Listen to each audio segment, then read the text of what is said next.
The fact that you were working as Fatgum's sidekick at his agency in the Osaka region, it was a dream come true. You had already known Fatgum for a while now, but it was still amazing that he allowed you to work there with him. Then again, he had a soft spot for, well, softies, and those that are not afraid to eat.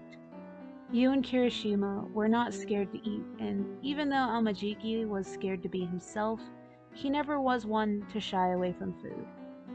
You really loved his interns. They were so sweet and cute, both of them precious boys that needed to be protected despite the fact that they can handle themselves. You still enjoyed spoiling them and helping them out. Sensei, you didn't have to do all of this. You beamed at the bashful tone that Kirishima was using, and was pleased to see a pleasant blush on his face. You turned to see Amajiki leaning on a wall, muttering to himself, but judging by his red ears, you figured he was just as bad as Kirishima. Oh, hush it. You're both cute, and you both always work hard. Let me spoil you. They tried to protest, but you weren't having none of it. You gave them both a look, and that ceased their complaints. You didn't even have to open your mouth to get Amajiki's attention. He can practically feel your eyes boring holes into his back, so he reluctantly turned to the table at the mini feast that you set out for them. You had udon, soba, onigiri, ramen, curry, takoyaki, katsudan, and a couple of other dishes. You really outdid yourself this time, Sensei. You looked up, surprised at Amajiki, but ruffled his hair at the compliment, which sent him into a downward spiral of nerves and beating a tomato. Thanks, Amajiki. I really wanted to show my appreciation for you guys. I love working with you, and you both have such manly spirits. I can't help but feel inspired and want to work hard to prove myself. You flexed your biceps, not missing the odd look on both their faces. Slowly, both their faces matched Kirishima's hair, so you decided to calm them both down. No more talking.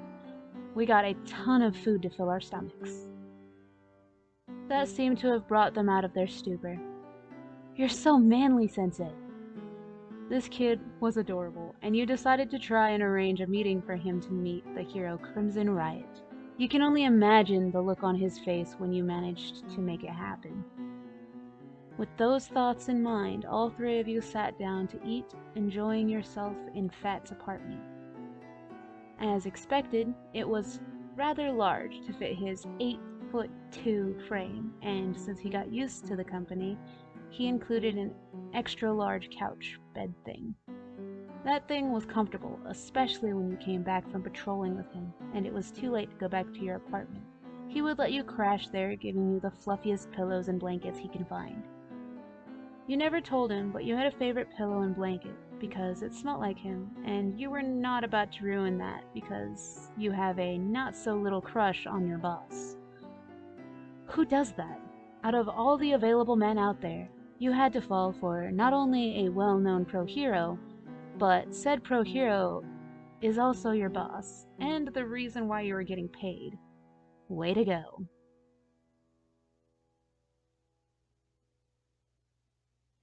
I smell fat.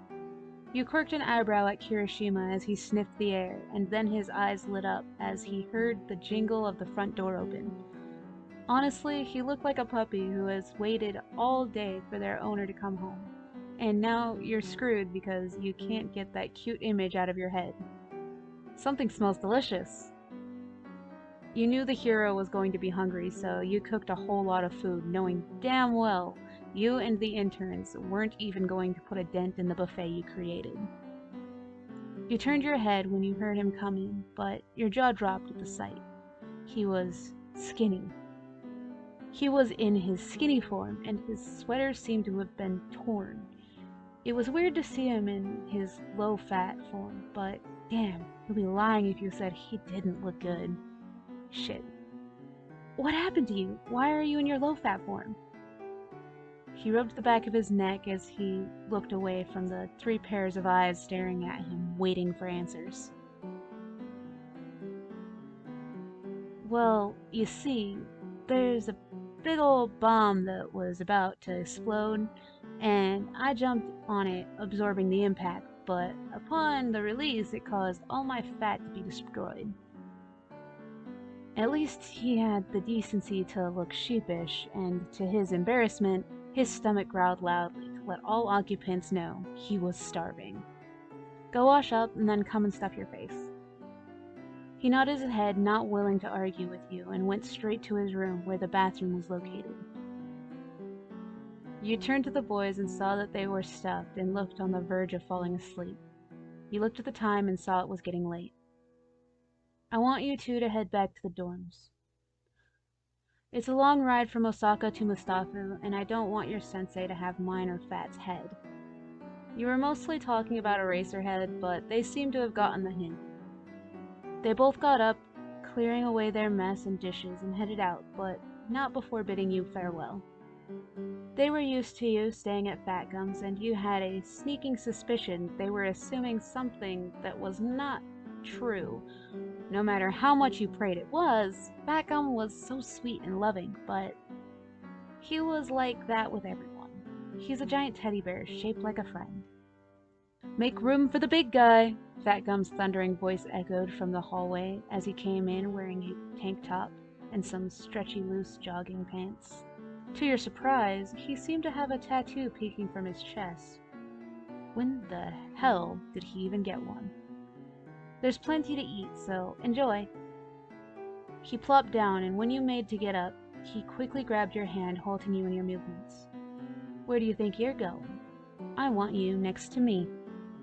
You tried to beat down the blush that fought to show itself, but you're not sure how successful you were. You sat down, and he finally let your hand go to grab a plate and started eating. In between bites, he told you about his day, as you added your own commentary, sharing little jokes here and there. It felt so comfortable to be like this. You honestly felt like a couple, and it was reassuring, and it fulfilled your dream of actually being in a relationship with him. You were pining bad, but you were too scared to lose everything, including him, so you kept quiet. You jumped, realizing that he was talking to you, but you completely missed what he said. He was looking down at you in concern. Damn, even sitting down cross-legged, he was still so huge. I'm sorry, Toyo. I was daydreaming. What did you say now? He looked down at you again, this time his expression unreadable, which was weird. He's usually an open book when it's just you two.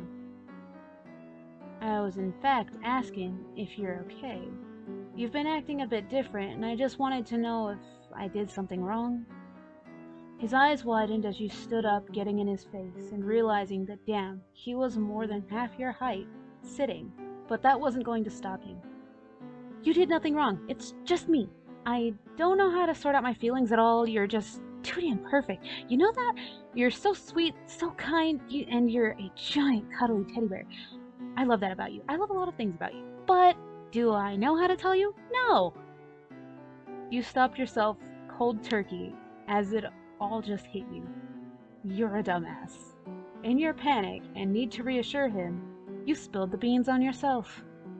Why are you like this? Why do you get the surge of courage or determination and end up telling everything? You do? You finally looked down at him, and he was staring at you wide-eyed.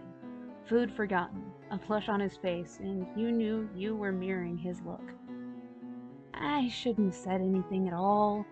I'm sorry. You made to leave, not wanting to embarrass yourself any further than you already have, but was stopped by an arm wrapped around your waist. Did you mean it? You turned to him, tilting your head at him, searching his eyes. You found a lot of hope. Of course I did, Toyo. You were caught off as he grabbed you fully and crushed you against him. His face was on your chest as he let out a light, euphoria-filled chuckle. His face is on your chest? Hold on. Okay, yeah. His face was on your chest as he let out a euphoric chuckle. Oh, thank God. I thought you was lying. It's hard to find someone who likes me for me. People prefer me in skinny form, but that's not only me. I'm not called the BMI hero, Fatgum, for no reason. After his little spiel, you were still in shock, but you gently curled your hands through his hair. I love whatever form you come home in, whether it's fat gum or skinny gum. He held you tighter. Please, call me Tashiro. You looked at him surprised, but he was already staring at you with a small smile on his lips. How can you not return it? As long as you call me by my first name. His grin got bigger before it got a little mischievous. Is Babe fine? You blinked before breaking out in giggles with him following right after you. Babe is just fine too. You hugged him as he leaned back, which ended with you snuggling into his chest. But honestly, did you want to be anywhere else? No, not really.